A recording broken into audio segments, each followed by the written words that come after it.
Sword friends, welcome to the second half of my review of the 4 medieval fantasy swords graciously sent by Romance of Men. Nice. Nice. Ready?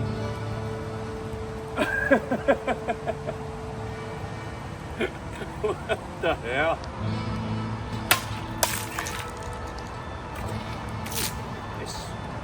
If you missed my first half of the review, please follow the link in the upper right corner or in the description down below. I've just come back from my test cutting with all 4 swords. Man, what a joy. Shall we take a look first?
So that was a really good cut by Marty. You can see the angle was pretty good, not a lot of scooping, and the water level stayed at where the lower part of the incision is.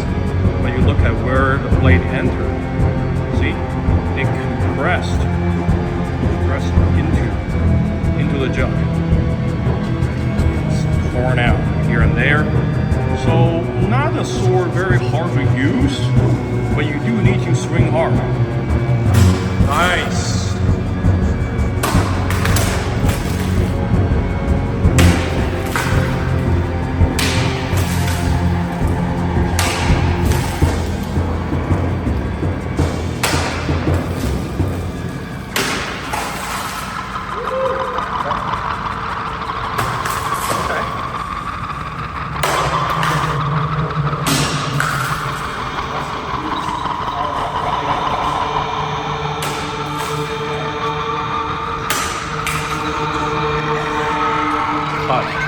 It's so perfectly representative of this sword of performance.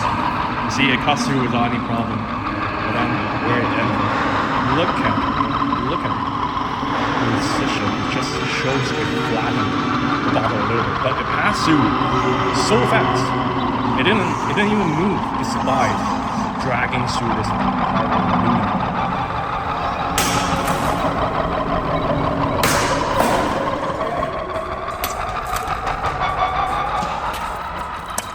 There you see, a thrust may not go deep because of the tip, but it's so fat, right? The blade is right after the tip. So a very sudden transition. So it left a pretty wide wound.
you can see it cuts pretty well. There's no tearing, there's no like wound. It basically shears through like a scissor cut, right? But the location of the cut is good. So the leverage, make sure the bottle is held in place. It's reasonably sharp and it's controllable.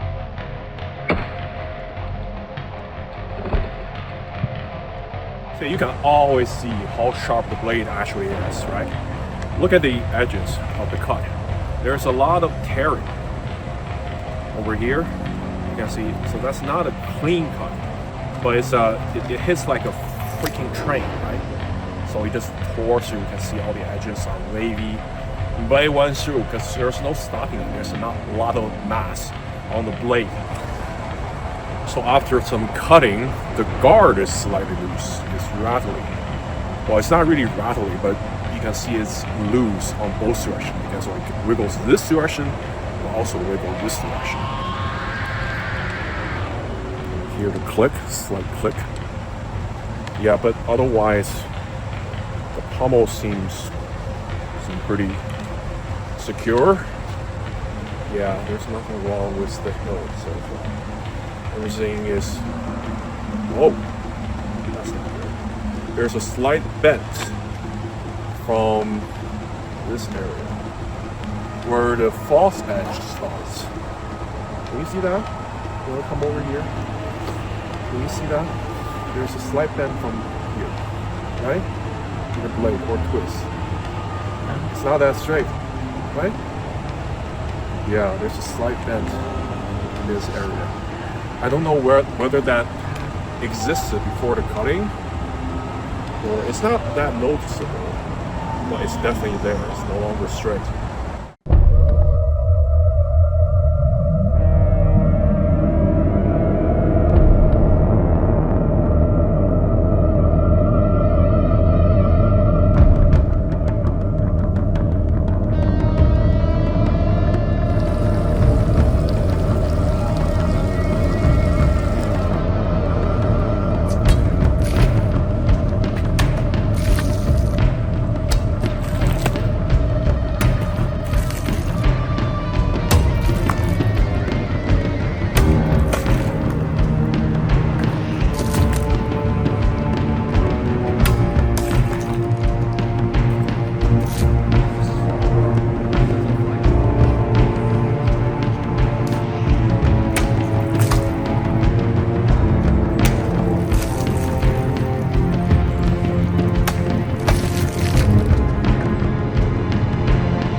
So this sword, the Aquila, is really easy to move around. Like talk about the mass distribution on this one already. It has a lot of profile taper, narrowing, also has good degree of distal taper. So the mass here is a lot less than the base, which moves really well. And the point of balance is around 3.5 inches, which is also a good point. So it's an easy one to move around, even though it's kind of hefty for the size. But look, this is a tearing.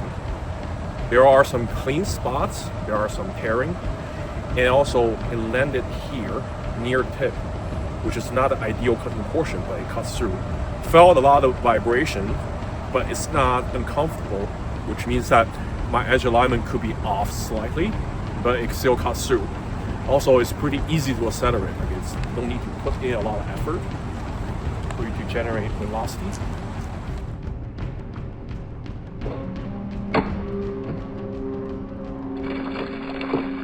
So that was a nice, easy false edge cut. Really easy to pull off, doesn't need a lot of effort, and it cuts through this easy jug. But look at the edges. So this is very consistent, meaning that the edges of the blade are not really that sharp. They're sharp enough, but could be honed a lot more. This is kind of contradictory to the level of sharpness of the apexing. I asked the romance on that. I told them they need to be razors. What is razor? Razor is like cutting you in short hair without any problem. This is not at that level. It's easy enough to shear through some paper, some fabric. So I can say it's battle ready and it's adequate for, you know, practice cutting. But this is not. It's not at the level of their katana or a good level of sharpness for a European sword.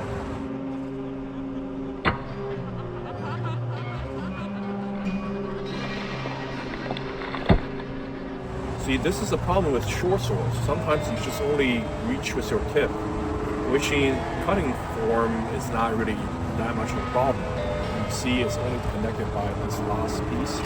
It's not a failure to cut through. It's just like it's a tip cut. Right? So the tip ended there, pass through. Again, the edges of the the carpet you can see is very jagged.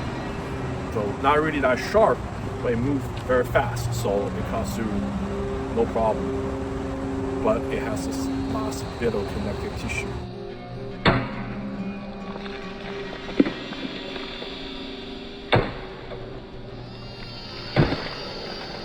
They just reinforce all my assessment. It cuts through pretty well, meaning that the sword moves well, right? But look at all these edges where it entered the bottom. It's all torn, so it's not really that sharp, but it still did its job.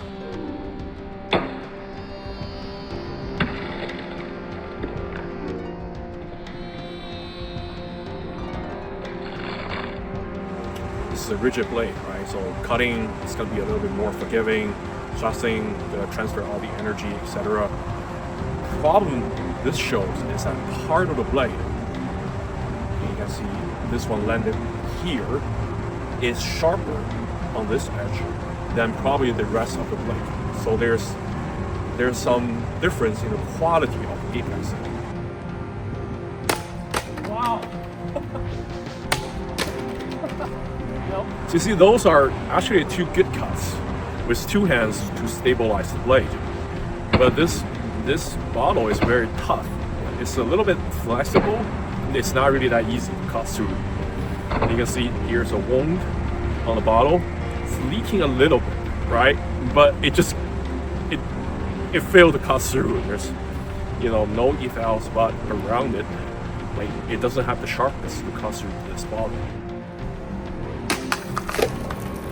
So that went through. You can see it wasn't clean at all. A lot of scooping, meaning that when it passed through the blade, the bottle was moving a lot. Therefore, the direction changed. I don't think the direction of my swing changed that much, but the bottle did. But it went through because it hit like a train. You can see by the end it's tearing a lot, right? So it tore it open. Obviously, an adequately sharp blade, one-handed one, like the tall wire I used before, was able to cut through this bottle very cleanly. So it just shows that, well, the sharpness of this blade can be any other.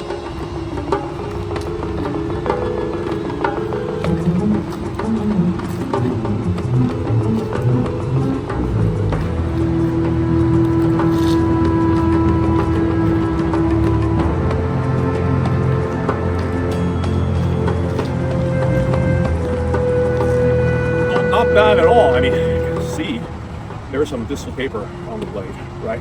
Loses about half of the thickness, and it tapers down a little bit in the width as well. Point of balance is not really that far, 4¼ inches from the guard, so it's okay.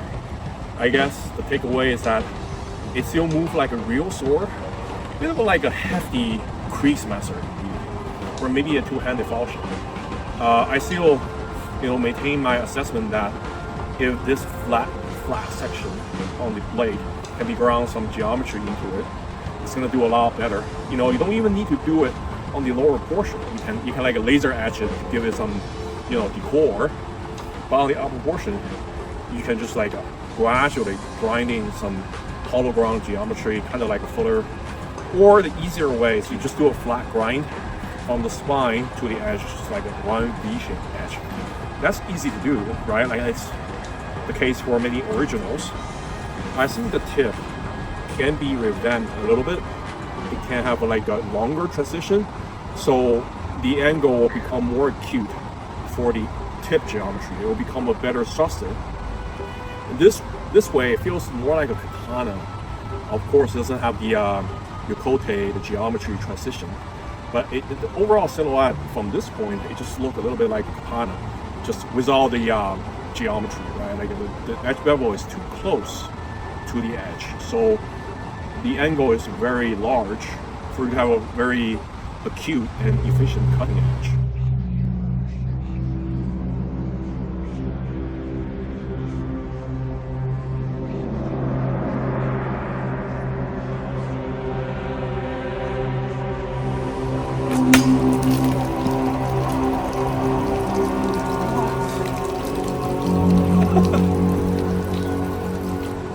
Ready?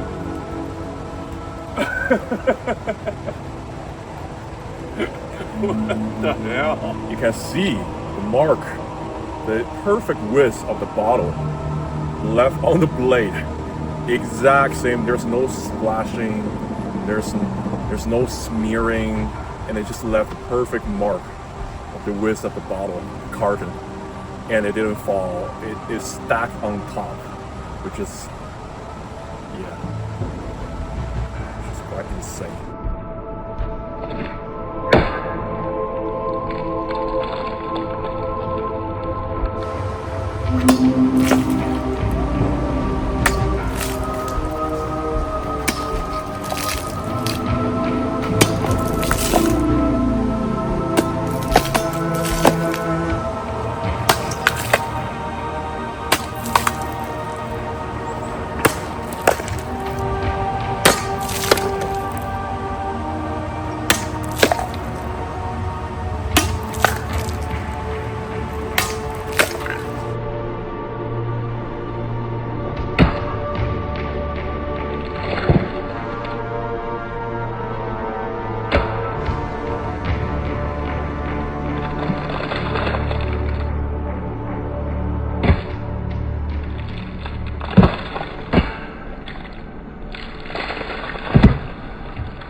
Howdy, sword friends. Let's wrap up the review for the 4 medieval swords sent to me by Romance of Man.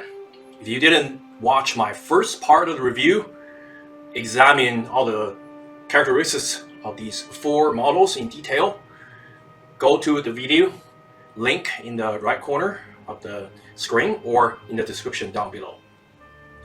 And we're going to address the performance and handling characteristics, elaborate more over that in the second part of the review after I cut with them extensively. There's a time code to start that, but I have to address some of the discussions that or disagreement over my characterization of these 4 models as the medieval fantasy swords. So obviously everybody has some different criteria for what fantasy sword is. Well, if you want to look at my opinion, I already opined on the subject in my previous video, also linked in the description below, what makes a good fantasy sword, functional, practical, but also what is a fantasy sword to begin with. So I'm not going to reiterate much, however I do need to address this a little bit more before I get to the performance and handling of these 4 swords. There are some pushback from my friends, but also maybe viewers. Well, they're in a minority opinion. Most people in the community recognize these as fantasy swords. So I have to elaborate a little bit more why they are categorized by me as fantasy swords.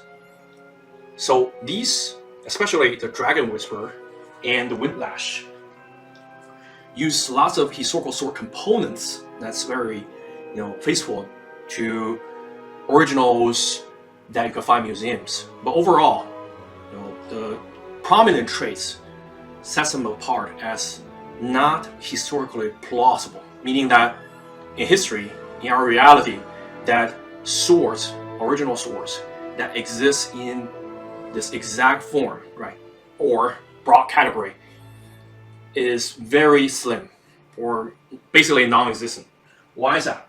I already elaborated a little bit on the cross-section and the fuller of this blade. They existed, right? Lenticular cross-section, long fuller running 90-95% of blade's length. They're called Type 10A by your Oakshot, and they are primarily single-handed swords running from 10 to 12th century. So these are arming swords. They don't have long hilts. You won't be able to find any surviving examples, or even in art, that blades have long fullers that doesn't taper a lot, have grips or hilts that accommodate two hands. Not at all. You won't be able to find them. Let alone, furniture that strictly come from the late medieval times, set-stopper pommel or a little bit more elaborate upswept quillons. So, not to mention, the wasted grip design is also a late 15th century feature. So, even just consider the hilt length, that's just not historical. You have blades with this cross-section or fuller lengths existed in this length, right? Like the Saint Maurice, Holy Roman Empire, Imperial Coronation Sword. They are, 37-inch in blade lengths, but definitely none of them had two-handed grips. They all have very short, usually below 10 centimeters in grip lengths. So that strictly put this in, historically implausible category. They have to be fantasy sword. That said, the handling characteristics, because it's not just the cross section and the fuller lengths or the profile, it's also the distal taper, etc. Put this pretty much on the same page as some greater swords of war, type 12A, 13A, even though they don't have this kind of hilt furniture, right? Late 15th century hilt furniture. But these are very popular in films, fantasy arts, and they can be functional and practical if designed correctly. All the nuance is taken care of. So I think these swords, even though you can definitely call them medieval fantasy swords, they are in the same vein as the breed of Peter Johnson's design, Peter Lyon's, House of Dragon, Lord of the Rings, Hobbit, Witcher, designed by Todd. So very practical. These are smiths familiar with historical originals, and then they design swords taking inspiration from multiple examples, and then they combine them specifically to be historically implausible, to set apart from our work, because you have to distinguish your work from historical source. Otherwise, people will just say, oh, well, you take examples from the museum and call it that, which is okay, but that's not the direction they decide to go to. They wanted to look a little bit more, distinguishing or that sets apart from our work, essentially. Therefore, these are definitely fantasy swords, by that definition, and it's considered by most of the other reviewers who are familiar with historical swords typology as fantasy swords. Also, Romance of Man, Henrik wrote me, and he characterized these as fantasy swords, right? So we're talking about the same vein as, maybe ones made by John Longdemo of Longship Armories, or, Sterling Armories, Chris Fields, Colton Mack, or Valiant Armories. These are, makers that usually design fantasy swords based on historical swords features and make them very functional, very practical, and performs very well. So these are in the same vein, for sure. And I'm happy that Romance of Man is able to provide these models on a budget. And let's just be honest, some of the components are manufactured, fabricated by the same sets of makers, same group of craftsmen, and these are used by other companies who design their own swords. They share some of the components, such as, I'm just listing a few: Swordier, Ronin Katana, Shadow Dancer, etc. But their swords are generally more expensive. And that doesn't mean their swords are finished better or handle better, right? They're just, they want to make more profit than Romance of Man. So these are definitely swords that you should pick up if you're interested in swords that are fantastic, but carries many original from, carries the characteristics from many medieval originals, just as an average. not any specific type. So with that out of the way, let's discuss the performance of these swords. And I suppose what stands out during my test cutting with these swords and handling, just try handling some drills, routines. These swords definitely handle like real swords. If you close your eyes, don't look at the visuals, or you stand far away, just look at the silhouette. They feel and look in general very much like period swords. Like, look at the first part of my review. I categorize this as a more elaborate version of Type 13, right? So this is more historically plausible. It's more like a Type 13, which is a hand and half swords with almost parallel edges. They taper a little bit. They change in the width as it approaches the tip, but they usually have this broad profile throughout. And this evokes the image of in modern production perspective. They reminds me of the Albion Tritonia, which is Type 13 blade, has a huge spherical pommel, or Angstram's Type 13A, which is a very short example, very similar in weight and length to this one, but has a longer grip. The Tritonia has a shorter grip than this one, but they're all these like very broad blades. Those two are broader, but this blade width is actually very appropriate for Type 13, right? Between one-handed and two-handed. And Romance Man has some trouble categorize this. He initially called this an arming sword, but the grip length is a little bit too much, so they changed it into hand and half. So that's very fitting for Type 13. But other than the silhouette and the lenticular cross-section, which is present on this one, is the footer. And there's a central ridge on the last 5% of the blade. This makes it a little bit similar to some of the early Renaissance Katzbalger blades, right? But they have an S-guard around it. Those are the sidearms for Landsknecht troopers, mercenaries. So this is definitely a historically plausible sword. If you so happen to have a Katzbalger blade that's pretty long, and we do have those, right? They can be as long as two-handed swords, but you happen to choose a more traditional medieval straight cross guard, wheel pommel for original Type 13 swords. Then you have this example, right? This is historically plausible, okay? Whereas the Dragonwhisper, that's just you would not find examples like this. You can find swords similar like this in the Renaissance, and then they have maybe late medieval hilts, but then they have an earlier blade, but it wouldn't be this type of blade because the 10 wouldn't be long enough for Type 10A, right? You have Type 12A swords, Type 13A swords re-hilted. So that would be historically plausible. This one is not. This is strictly a fantasy sword. And I suppose what really surprised me is, the performance is slightly inconsistent. What I mean by that is that I felt the edges, they are very adequate, right? Good experiment to test the edge sharpness of any sword is that you just roll up kitchen towels and then you slice them several folds. See? Cuts very well, slices very well. Shows the edge sharpness is very adequate. But all these swords, they have similar results. That is, sometimes, for some reason, you can launch very clean cuts with them.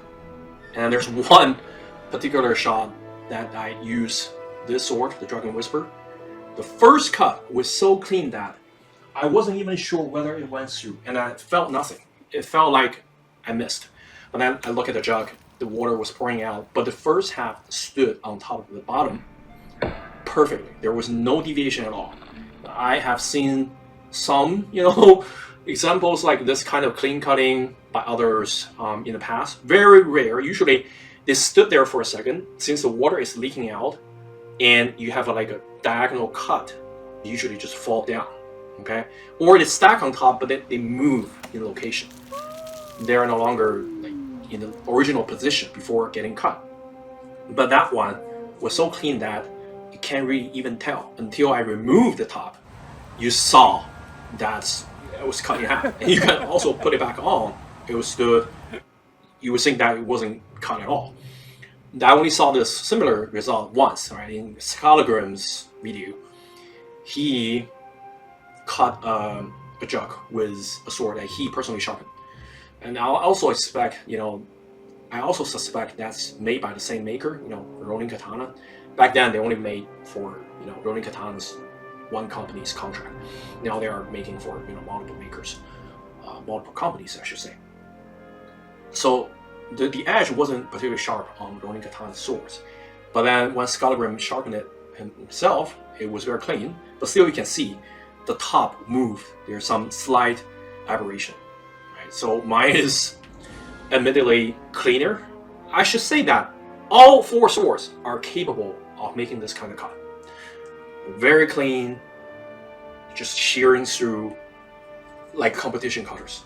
But then on some targets, sometimes mysteriously they just fail to cut at all. Like it's not, sometimes they tear a little bit, sometimes they just cut into things. And you can see this Starbucks milk, basically cream for coffee.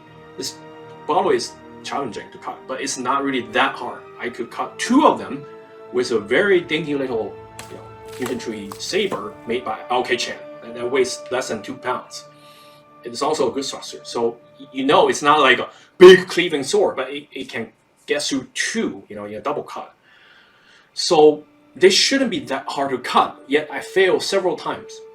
So I start suspecting, these edges must be, there's some dull spots, maybe that it doesn't get revealed when you slice the paper towel, because, if there are dull spots, and then you have like a edge contact this much against the towel, of course the sharper part will cut the towel instead, right? But in cutting harder material, that part you just get stopped, and then it drags along the target. So I thought, okay, so I should maybe refine the edge, and then I feel the edge geometry. Very interesting indeed.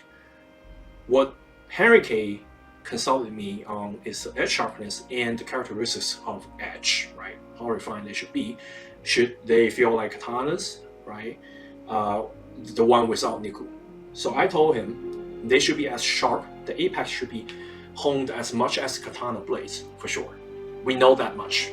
These are in medieval manuscripts or books, accounts, first-hand experiences by period people.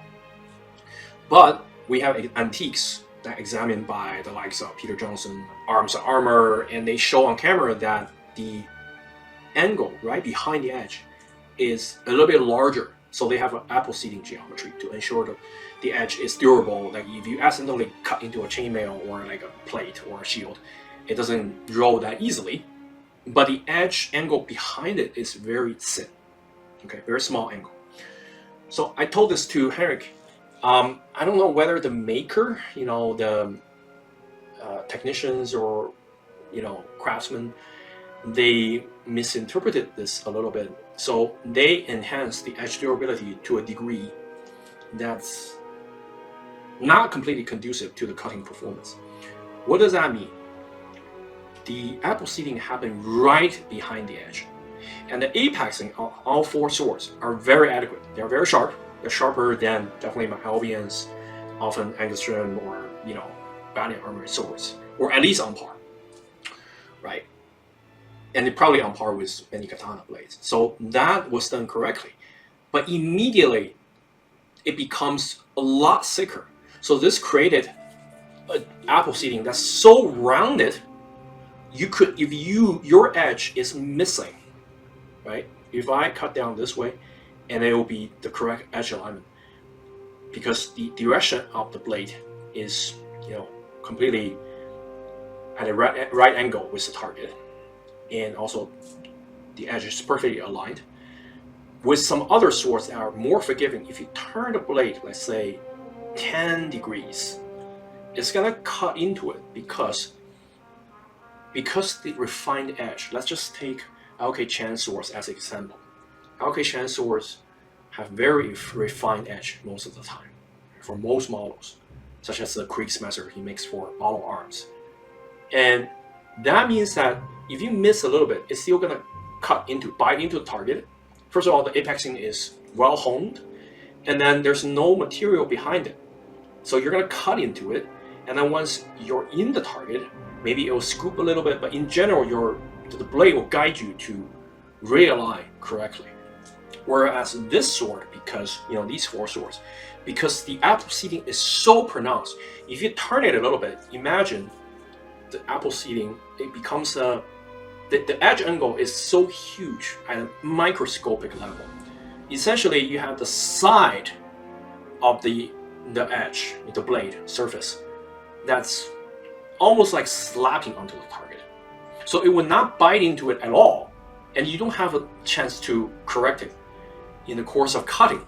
So that would just fail the cut. You will bash the jug, the bottle around, or the tatami will just stop the cut. And that's very mysterious to me first. But then I felt the edge geometry. I was think, okay, I should refine it on a coarse bell sander.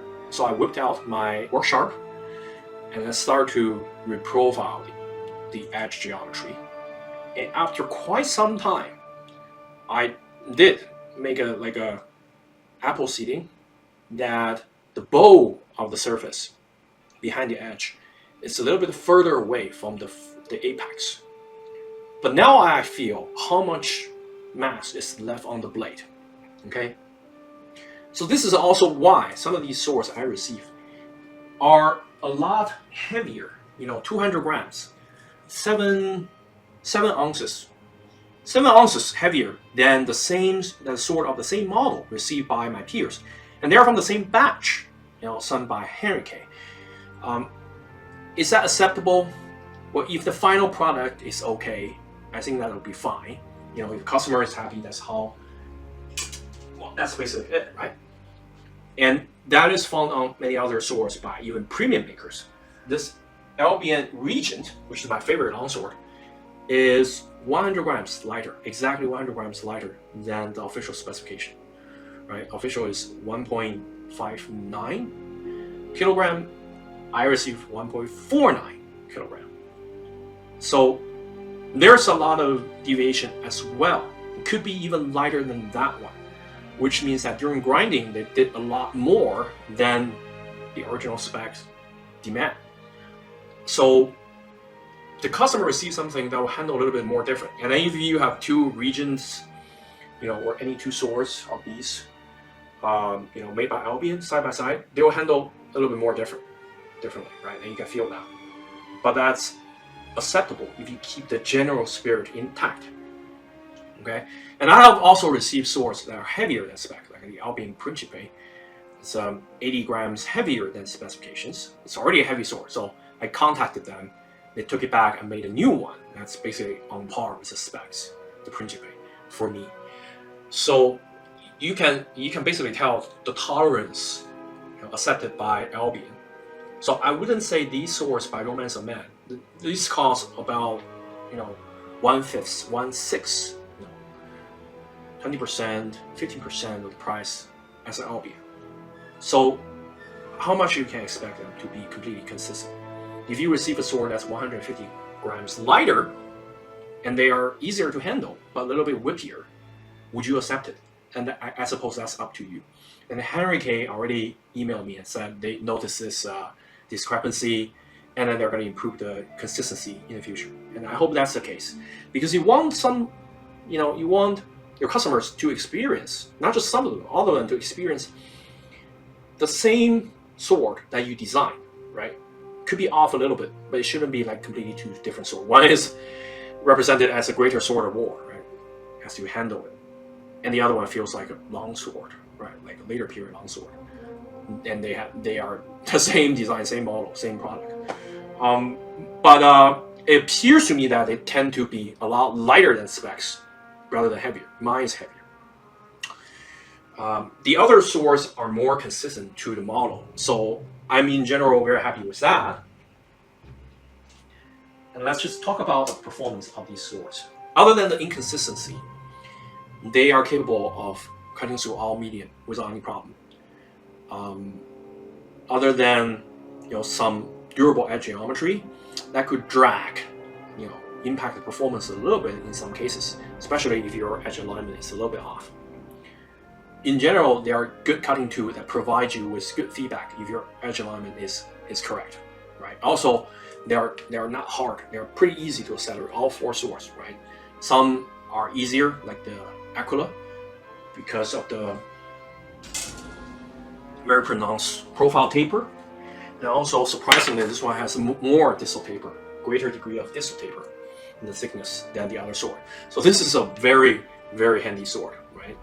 And the typology, I have to mention this again, because Philip Martin, who is very knowledgeable of cutting, competition champion many times and a judge for these competitions himself, pointed out that this one is very similar to a sword in Oksha's Records of Medieval Swords.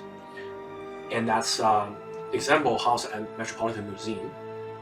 And I was aware of that before I did the first part of the review. I didn't mention that sword because that sword is generally considered a Victorian fake. So in Victorian era, like 150 years ago, 100, 200 years ago, there was a fashion for makers back then to make swords in medieval style, medieval fashion. But sometimes they were presented as medieval originals. And this is a problematic practice, obviously, because you don't want to trick people. Then this is fake antique, right? And usually when they are acquired, the provenance doesn't state as much, whether they're original 500-year-old swords or they are actually made 10 years prior, in Victorian era, right? I'm talking about 150 years ago. But today they are both antique swords. It's just 150 years ago or 600 years ago. That sword has some problems. Some of the Victorian swords that mimic medieval originals, they didn't really have a lot of data back then. There weren't internet, traveling wasn't, there weren't any, aerospace traveling. So you can't easily travel to other countries to go to the museum. They had to visit the museum in their own countries to look at some examples, but even back then, knowledge was very limited. So they have trouble creating authentic medieval swords. They just create it based on their, existing bias or etc. So sometimes these swords are not really that authentic when they create it. That sword is even shorter than this one, and it's strictly a type 15 type of blade in silhouette, but has a very bizarre looking short fuller. So everybody agrees today that that's basically a Victorian sword, like a fake. And it doesn't mimic medieval originals traits that well. This is why I didn't mention it, but it could be that the sword was inspired by it. The blade is longer, and the tapering isn't as dramatic as that one. That's a complete triangle. This one is still, I would say the base is a little bit wider. It taper almost as much, but it's not a strict triangle. Guard is different, but it's also slightly upswept. Also features a wheel pommel on that one. But I think a dead giveaway is the wasted edge, wasted grip. You don't see that really on medieval originals, on single-handed swords, but it is on this one. Also, the grip is long, right? So the short fuller, the silhouette, the wasted grip, very long grip, pretty much tells me that maybe somebody sent that sword to them, the photos, etc. So it could be inspired by that one. I just don't feel there's a lot of value in mimicking a Victorian fake. That doesn't really do it right. But this sword could be interpreted as a type 16 blade that has a long grip that did exist on some examples, which is a little bizarre, but if it's original, based on the level of corrosion, etc., there's some value for us. Maybe they were used for, hand and a half grip. Occasionally, maybe they were made for a child to be gripped in two hands. Maybe they were supposed to be handled by people with large hands, but also wearing plate gauntlet, right? So that would bulk up your hand a lot. And you can imagine with a very bulky gloves, gauntlet, or mitten, you want the grip space to be larger so you can handle it correctly. So these are all plausible explanations. So I will say that the Aquila is a historically plausible sword. Not really, because the blade is still longer. So I say there's some historical validity to it, and it handles very well. It's a rigid sword for thrusting. It has heft, despite being very nimble.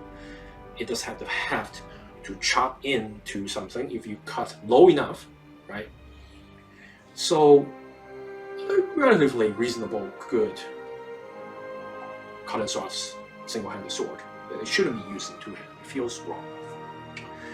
But this one is the weakest in terms of cutting performance. Obviously, because the tip is aligned, it's a good thruster.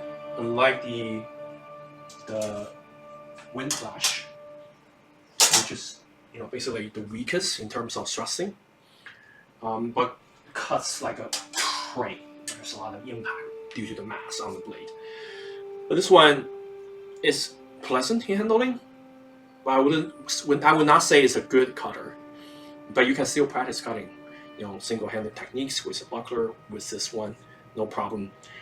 I would say that my favorite has to be the type 13-ish hand and half sword.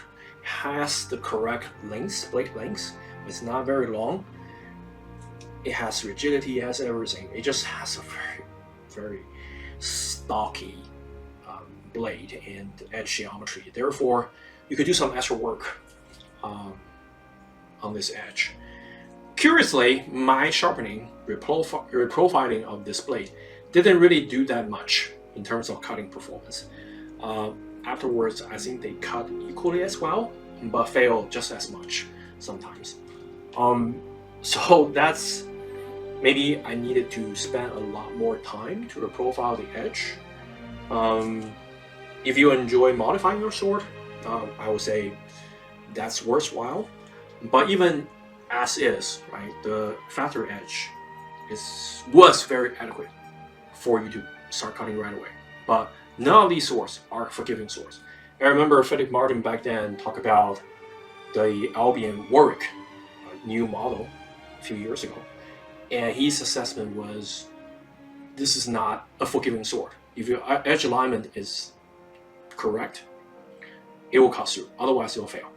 So there's, for all these swords, you have a smaller window, a tolerance, for edge alignment that's slightly off. Maybe some other swords, like legendary cutting swords, Albion Principe, some other swords, if you're off by 10 degrees, it will still cut through. It wouldn't be a very pretty cut, but it will cut through, no problem.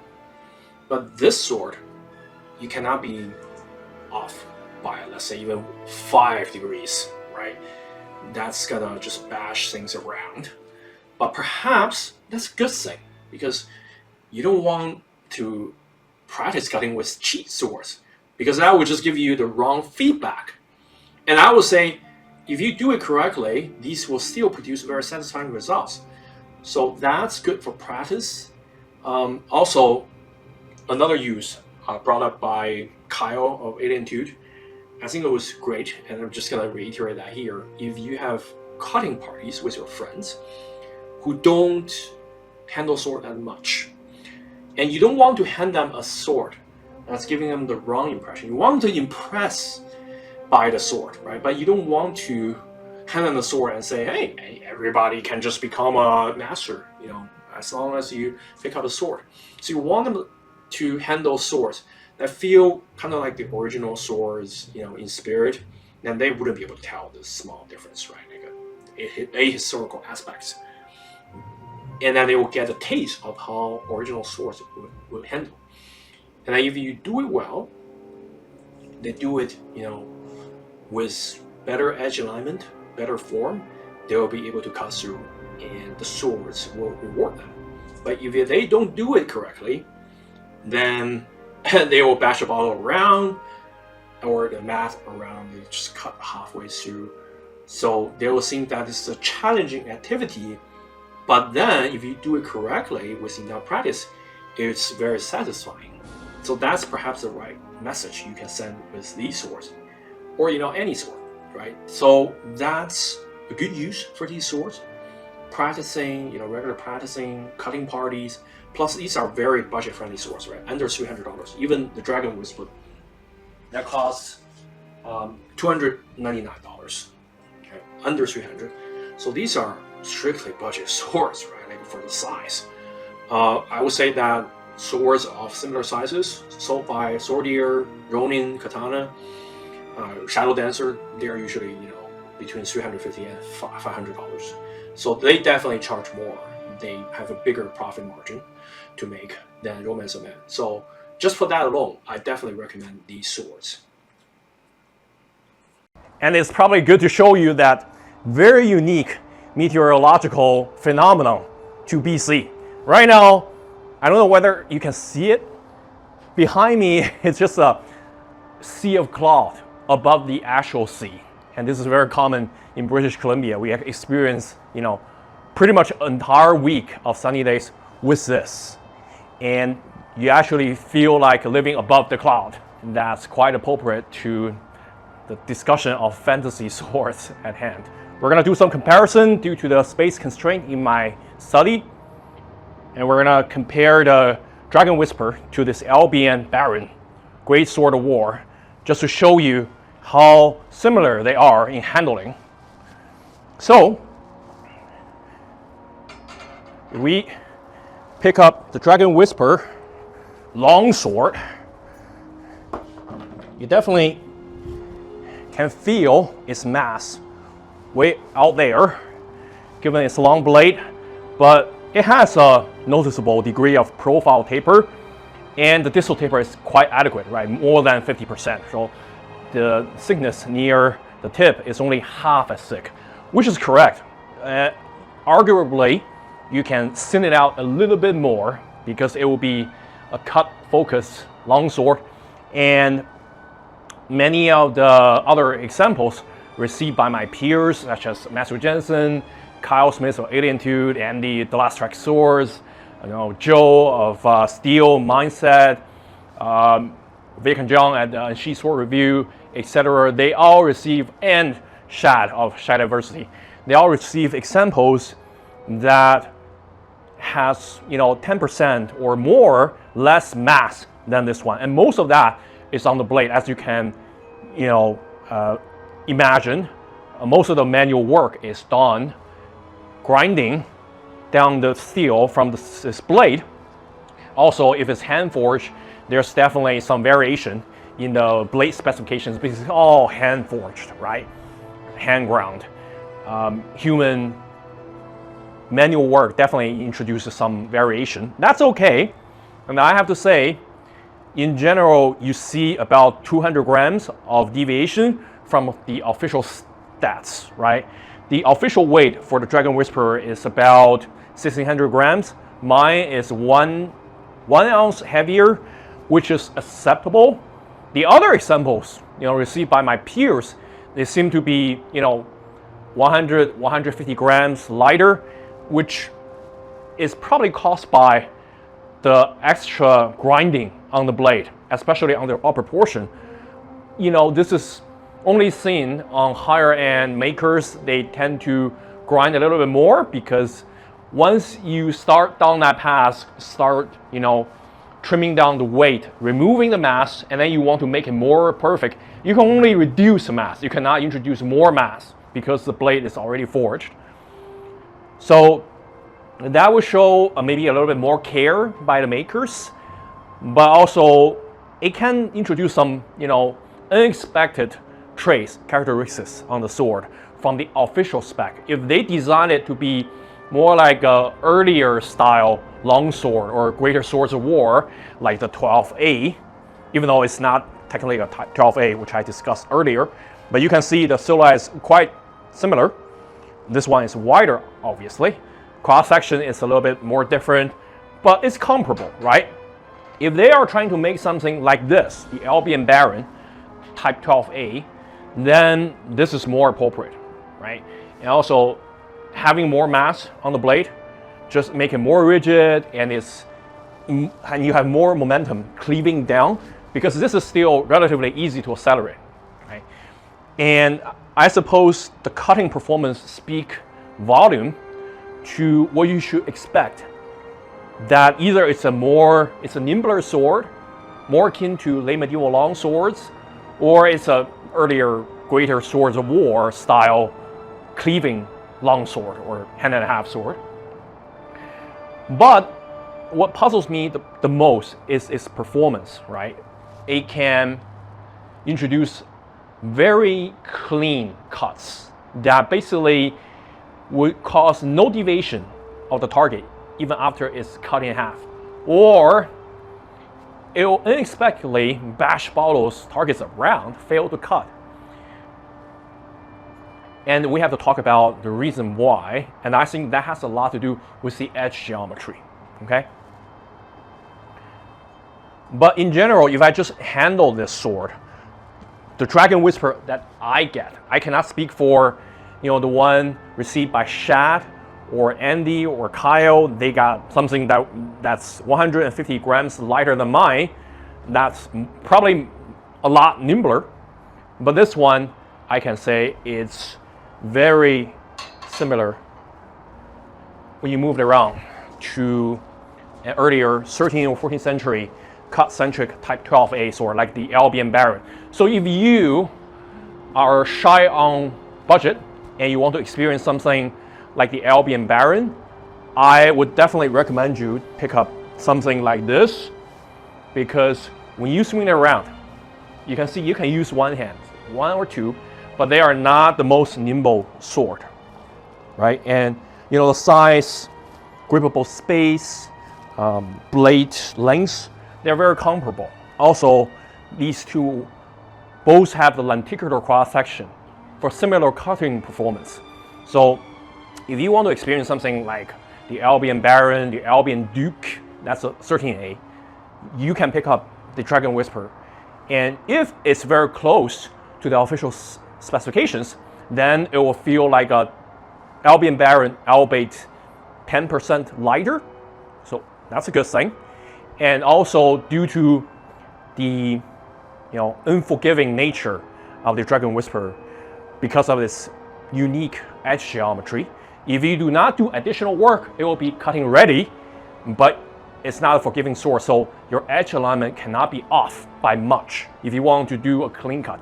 And if it's all on 100%, then it's capable of giving you very satisfying results, right? So this is probably a good thing. If you are a beginner or you are a collector like me, but you just want something you can practice with, right? Something that costs $300 rather than $1,500. And also it gives you similar results, handling trades. And maybe you are planning on taking the Albion Baron to a cutting competition. Well, then you can train with this one and you can get similar results because they're not really that far off. However, if you want to do some additional work, refine the edge geometry, grind down some weight behind the edge, you can, and the performance will be probably even better. It's even more tolerating to back cuts, right? And while we have the Albion Baron, let's do a brief comparison of the edge geometry. You can feel the lenticular cross section, very prominent, but transition is very, very gradual to the edge. And behind the edge, you still have some steel, some meat, essentially, on the blade to back up the strength. But the edge is refined.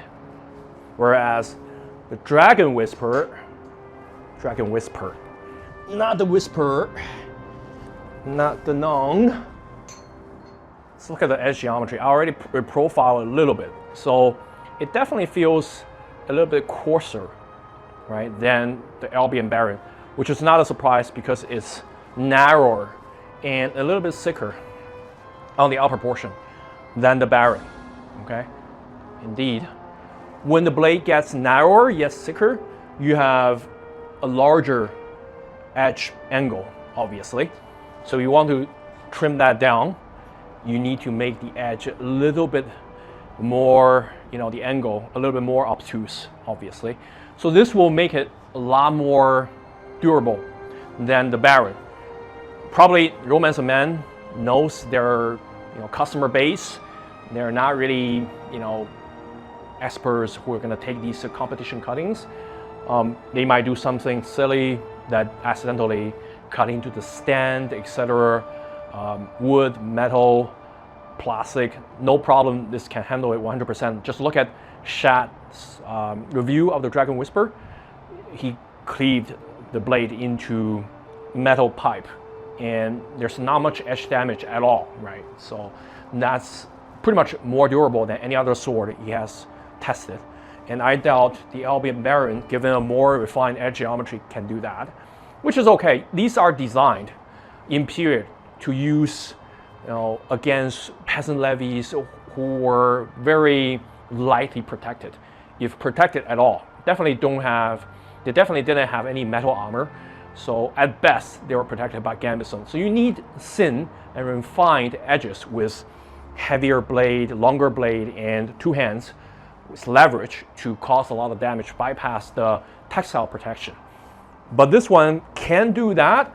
It just, if you accidentally cut into shields or bits of metal armor like chainmail, plate harness, this will survive a little bit better, given the edge geometry is very stout. Now, the Windlash is probably my least favorite sword. That said, it's still capable in cutting and handles like a real sword.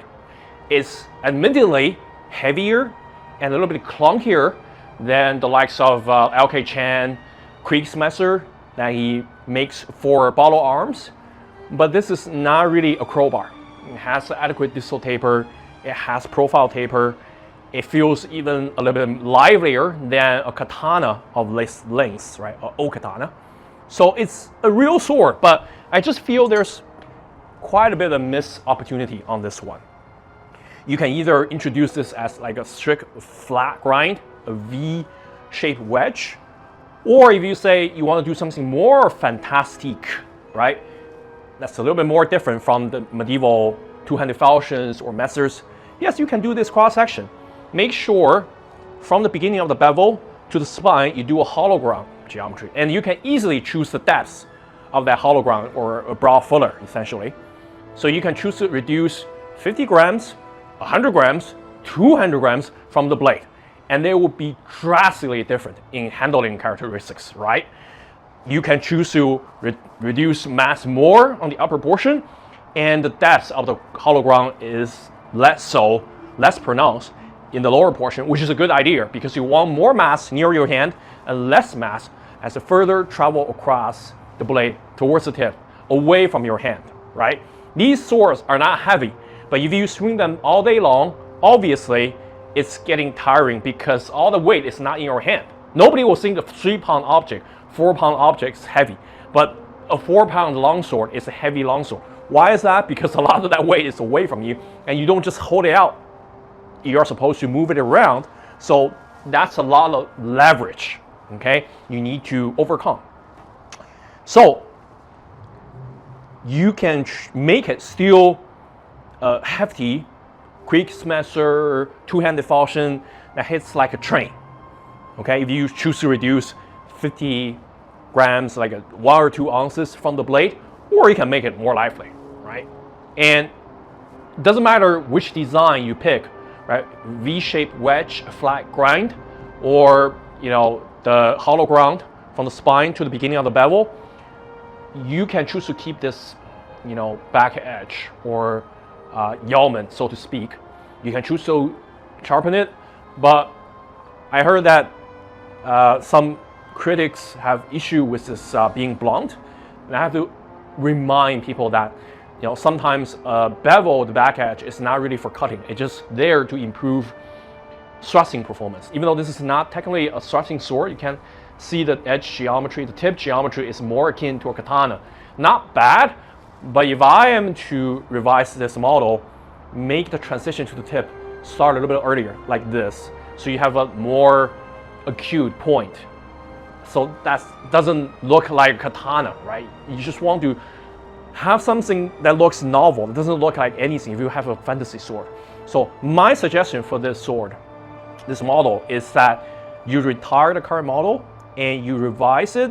You can keep the hilt perfectly fine, nothing wrong with it. And then either you do a hollow ground on the portion between the bevel, beginning of the bevel and the spine, or you do a full flat grind. That's probably like more straightforward for makers, for the craftsmen to execute, right? And then maybe coming at 1,400, 1,500 grams, it's all gonna be okay. The base needs to be kept thick, right? Because that's how the mass should be. A lot of mass near the base, near your hand, and it goes smaller and smaller, you know, in the mass, thinner, and you have a deeper hollow ground, etc. So it will move like a dream. In that case, if you retire this model, maybe call it give it a new name, Gale Force, as opposed to Windlash, or Gale Slash or something. So that invokes the first version of this model, but then it doesn't confuse people. If you keep the same name for the model, people will think it's the same one, right? But reference this one. That's my recommendation. After you have a revision, remove this one from the catalog altogether. But as is, it's not a bad sword. It's not horrible. It's my least favorite among the four.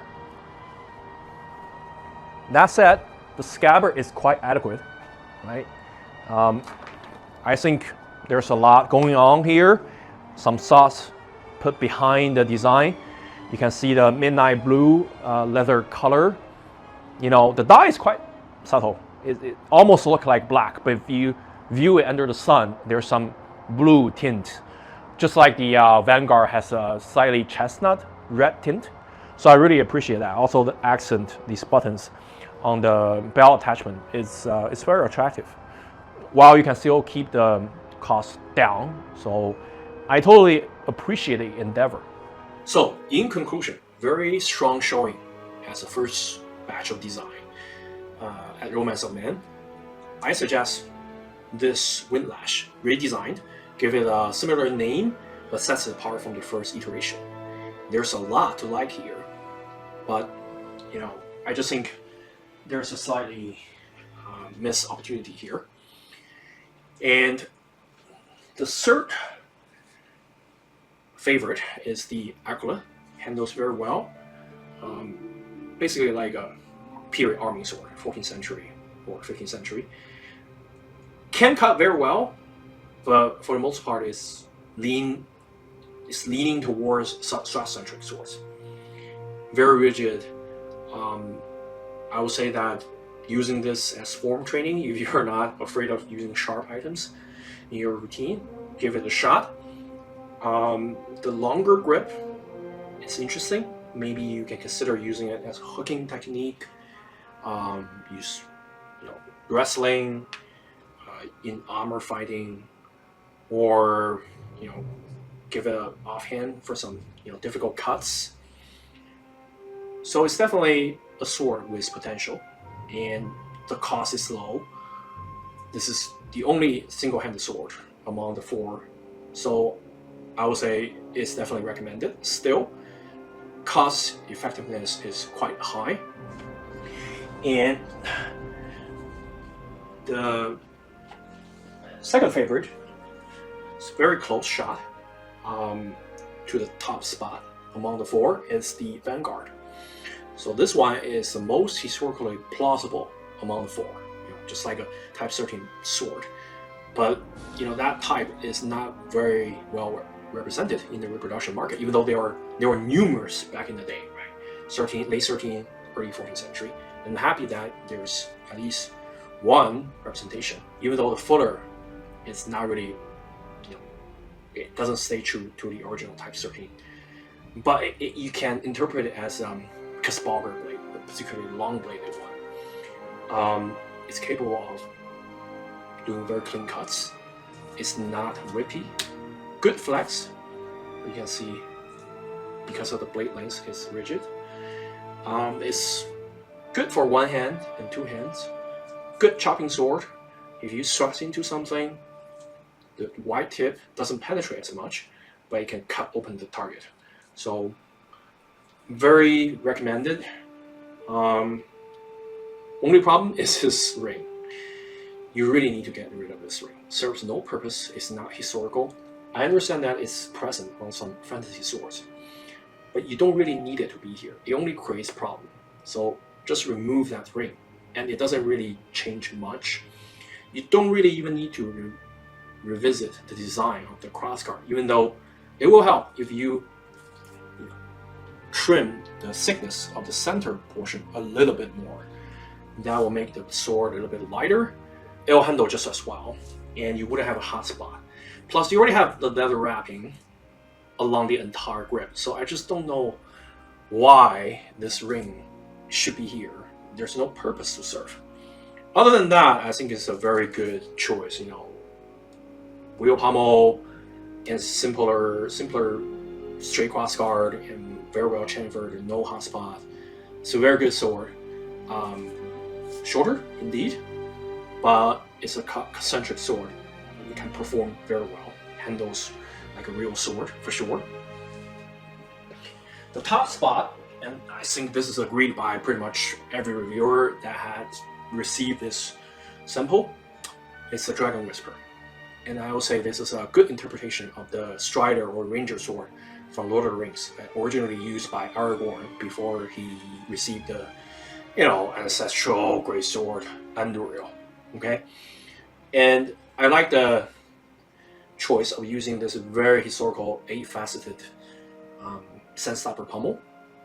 Has a very attractive pin, 4-sided. It just, everything about the sword just looks good. The wasted grip, even though the core is ABS plastic, it saves a lot of money for craftsmen to shape each core, right? And then they're more consistent. And there's not a lot of vibration on these swords, so I think they're comfortable enough. Plus, they're leather wrapped on top, so you don't really feel that much difference between the ABS plastic and wood. And wood can crack, etc., can expand. These are very consistent. And the look of it, just the R&D was done correctly, right? These grip dimensions are very important, and they're just right, okay? The dimensions, like the hexagonal cross-section and the wire wrap is done pretty well. One peculiar thing is that these pins look good, but they should be a little bit lower to secure the wire wrap. That's why they're there. I don't know why they are standing alone, away from the wire wrap. But if you don't pay attention, that doesn't really bother me. And I like these pins, right? Sometimes wire wrap can be done without these pins. They just look a little off.